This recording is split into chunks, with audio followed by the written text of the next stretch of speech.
नमस्कार साथियों, I hope कि आप सभी अच्छे होंगे, मस्त होंगे, ज़बरदस्त होंगे। SSGD 2023 का आप सबने एग्ज़ाम दिया, रिज़ल्ट का इंतज़ार कर रहे हैं, रिज़ल्ट अब तक नहीं आया, क्या कारण है मैं पूरा बात करूंगा। और जो है कब तक आपका फिज़िकल होगा इसके बारे में बात करेंगे। और जो नया नोटिफिकेशन आने वाला है, नए जो फ्रेशर है, किन किन बातों का उनको ध्यान रखना होगा, इस सभी इन्फॉर्मेशन को हम लोग जो है इस वीडियो में जानेंगे। वीडियो को ध्यान से देखिएगा। सबसे पहले बात कर लेते हैं कि आपका जो 2023 का जो एग्ज़ाम कब कंडक्ट हुआ था। ये 20 फरवरी से एग्ज़ाम कंडक्ट हुआ था और 7 मार्च तक चला था ना। तो जून में जो है एक्सपेक्टेड था कि आपका रिजल्ट जो है देखने को मिल जाएगा, पर नहीं आया। कारण क्या थे? दो कारण थे। दो कारण बहुत इंपॉर्टेंट थे। पहला कारण क्या था कि किसी एक बच्चे की जो है दो जो है सेंटरों से एग्ज़ाम देने की खबरें जो है बीच में आ रही थी, उसकी जांच पड़ताल में जो है समय लगा एजेंसी को। और दूसरा कारण क्या था कि ITBP जो कि नोडल एजेंसी कही जाती है, इसको जो है टेंडर दिया गया था। इसने टेंडर लिया था, समय मांगा था और इसने जो है बिड निकाली और 4 एजेंसियों को इन्होंने चुन लिया। अब ज़्यादा देर नहीं लगेगी। अब जो है ITBP ने जो है नोटिस जो है SSC को भेज दिया है कि मेरा काम हो गया है, कि फिजिकल की सारी व्यवस्थाएं हो गई है। अब जो है आपकी रिजल्ट में देरी नहीं होगी, क्योंकि ये दोनों समस्याएं जो है पूरी ख़त्म कर ली गई है। अब जो है आपको 2 से 3 दिनों में आपके रिजल्ट जो है वेबसाइट पर जो है देखने को मिल जाएंगे। 2 से 3 दिनों में आपके SSC-GD के रिटन के जो टेस्ट का जो है आपका रिजल्ट जो है 2 से 3 दिनों के अंदर आपको देखने को मिल जाएगा। 2 से 3 दिनों के अंदर मिल जाएगा, क्योंकि ये आपका जो है फिजिकल भी करवाना है। फिजिकल तो एक दिन में तो संभव नहीं है, कुछ दिन लगेंगे, क्योंकि कैंडिडेट बहुत सारे हैं। तो आपको यहाँ पर टाइम लगेगा और ये टाइम लगेगा आपको जो है। और उसके बाद जो नया नोटिफिकेशन भी है 27 अगस्त को, मतलब अगस्त में जो है आपका नया नोटिफिकेशन भी है।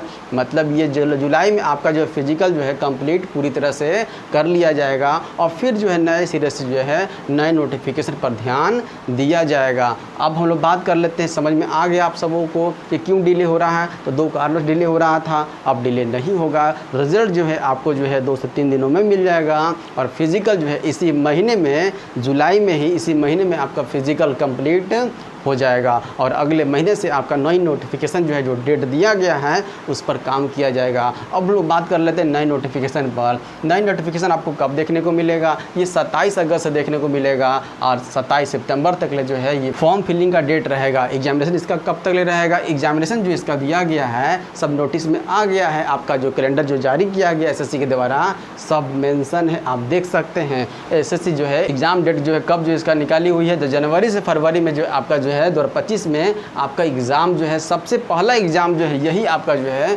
SSGD का होगा 2025 में।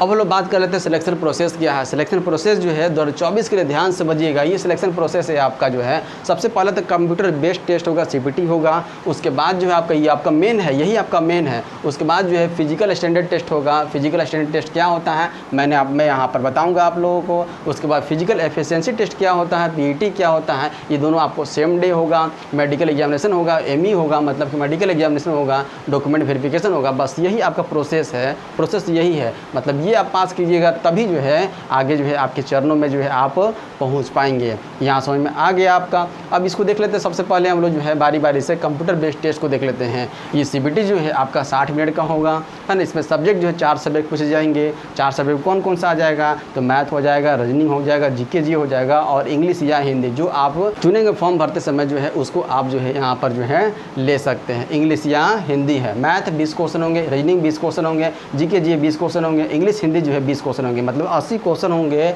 और एक क्वेश्चन जो है 2 मार्क्स के होंगे। 2 मार्क्स के मतलब कितने हो जाएंगे टोटल? यहाँ देखा जाए तो ये जो 40 हो गया, ये भी 40 हो गया, ये 40 हो गया और ये 40 हो गया। 160 नंबर पर आपके मेरिट जो है बनेंगे। कितने नंबर पर? तो 160 नंबर पर आपके मेरिट बनेंगे। और जो भी आपका कट ऑफ निकलेगा, कट ऑफ जो नॉर्मलाइजेशन होने के बाद जो है आपका निकलेगा, है ना। नॉर्मलाइजेशन होने के बाद निकलेगा। यहाँ तक आपको समझ में आ गया होगा।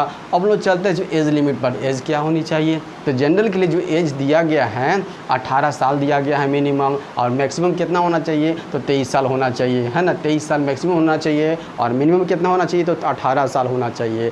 ये तो था जनरल के लिए। OBC के लिए कितना छूट दिया गया? 3 साल छूट दिया गया है। यहाँ पर आपको जो सर्टिफिकेट दिखाना पड़ेगा, आपको सर्टिफिकेट दिखाइएगा तब जा कर के यहाँ पर आपको छूट का जो है मान्यता दिया जाएगा। जाएगा। SC ST के लिए तो 5 साल का छूट दिया गया है। यहाँ भी आपको जो है क्या दिखाना पड़ेगा, आपका जो बताना होगा, दिखाना होगा कि आप जो है ST SC से आते हैं, सर्टिफिकेट दिखाना होगा। यहाँ तो समझ में आ गया आप लोगों को। SC ST के लिए 5 साल की छूट दिया जाएगा और जो OBC के लिए जो है 3 साल का छूट दिया जाएगा। अब पे स्केल देख लेते हैं, सैलरी देख लेते हैं किस तरह से बनता है यहाँ पर। तो लेवल 3 का जो है ये है, लेवल 3 का ये जॉब है, ये 21,700 से लेकर के 69,100 तक ले आपका जो है सैलरी जो है बनता है। ये भी आपका क्लियर हो गया। एलिजिबिलिटी देख लेते हैं हम लोग, योग्यता देख लेते हैं। 10वीं पास चाहिए, कोई भी बोर्ड से आप हो, कोई भी बोर्ड से हो, चाहे यूपी बोर्ड हो, झारखंड बोर्ड हो, यूपी बोर्ड हो, बिहार बोर्ड हो, किसी बोर्ड से आप जो है अगर 10th पास किए हैं तो आप जो है इस फॉर्म को भरने के लिए एलिजिबल होंगे। मतलब पास कर लेना है, मतलब कि आपके पास जो है लास्ट डेट, मतलब कि ये आपका जो है नोटिफिकेशन का लास्ट डेट आपको जो है यहाँ तक आपके पास जो है मार्कशीट 10th का होना चाहिए, मार्कशीट 10th का होना चाहिए, तभी इस फॉर्म को आप फिल कीजिएगा, है ना। यहाँ पर वही लिखा हुआ है, any recognised body in India से आपको जो 10th पास होना होगा। फॉर्म के लास्ट डेट तक रिजल्ट आपके हाथ में होना चाहिए, मार्कशीट आपके हाथ में होना चाहिए। डिग्री की बात नहीं की गई है, रिजल्ट सिर्फ आपके हाथ में होनी चाहिए। अब यहाँ पर एक और छूट दिया गया है, NCC सर्टिफिकेट अगर किसी के पास है, कैटेगरी A होता है, B होता है, C होता है, तो C कैटेगरी वाले को अगर C कैटेगरी का जो है आप दिखाइएगा जो है NCC सर्टिफिकेट, तो आपको 5% जो है बोनस मार्क्स दिया जाएगा मैक्सिमम मार्क्स में। मतलब कि 160 नंबर में जो है 160 नंबर का 5% कितना होता है, तो 5% होता है 8 नंबर। 8 नंबर जो है जो C दिखाएगा, C कैटेगरी का NCC सर्टिफिकेट दिखाएगा, उसको जो है 8 मार्क्स जो है आपको बोनस के रूप में दिया जाएगा। और जो B कैटेगरी का होगा उसको 3% दिया जाएगा, और जो A कैटेगरी का होगा, है ना, उसका जो है 2% मार्क्स जो है बोनस के रूप में दिया जाएगा। यहाँ तो समझ में आ गया। अब लोग देख लेते हैं ये क्या है ना, PhD क्या होता है और PET क्या होता है। PhD का मतलब होता है फिजिकल स्टैंडर्ड टेस्ट है। फिजिकल स्टैंडर्ड टेस्ट का क्या होता है, इसमें आपका जो है हाइट मापा जाएगा, मेल के लिए अलग होगा, फीमेल के लिए अलग होगा। मेल के लिए कितना चाहिए, तो 170 सेंटीमीटर चाहिए, वही फीमेल के लिए कितना चाहिए, तो 157 सेंटीमीटर चाहिए। ओनली फॉर मेल के लिए जो है चेस्ट की माप कितनी होनी चाहिए, 80 सेंटीमीटर जो होनी चाहिए, ओनली फॉर मेन होनी चाहिए। ये आपका था क्या, PhD था, मतलब फिजिकल स्टैंडर्ड टेस्ट था। अब लोग चलते हैं PET, फिजिकल एफिशिएंसी टेस्ट, क्षमता दिखाना है। क्षमता के लिए आपको दौड़ना होगा, रनिंग करना होगा। रनिंग भी जो है मेल के लिए अलग है, फीमेल के लिए अलग है। अब यहाँ पर रेस देखते हैं हम लोग। PET मेल के लिए कितना है, 5 किलोमीटर दौड़ना है 24 मिनट में, और महिलाओं के लिए जो है, लड़कियों के लिए है ना, तो 1.6 का मतलब होता है 1600 मीटर जो है दौड़ना है 8.5 मिनट में। ये था आपका PET और PhD। आई होप कि मैंने जो इन्फॉर्मेशन दिया आप सब लोगों को समझ में आ गया होगा। मतलब लेट क्यों हो रहा है, आपका रिजल्ट आपको समझ में आ गया है ना। बस 2 से 3 दिन इंतजार कीजिए,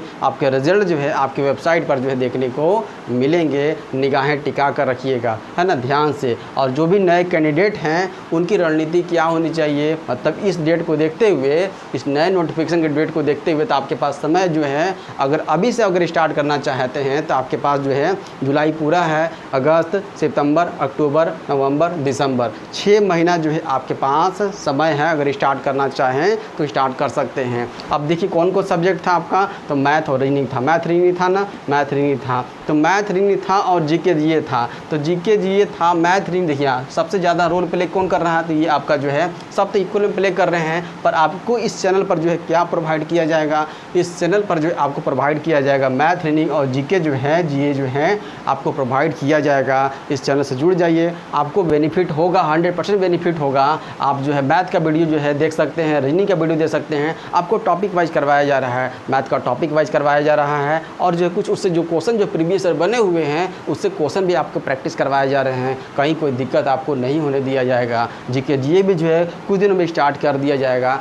आपको जो है 100% जो है बेनिफिट होगा। इस वीडियो को यहीं तक रखते हैं, मिलते हैं अगले वीडियो में। धन्यवाद।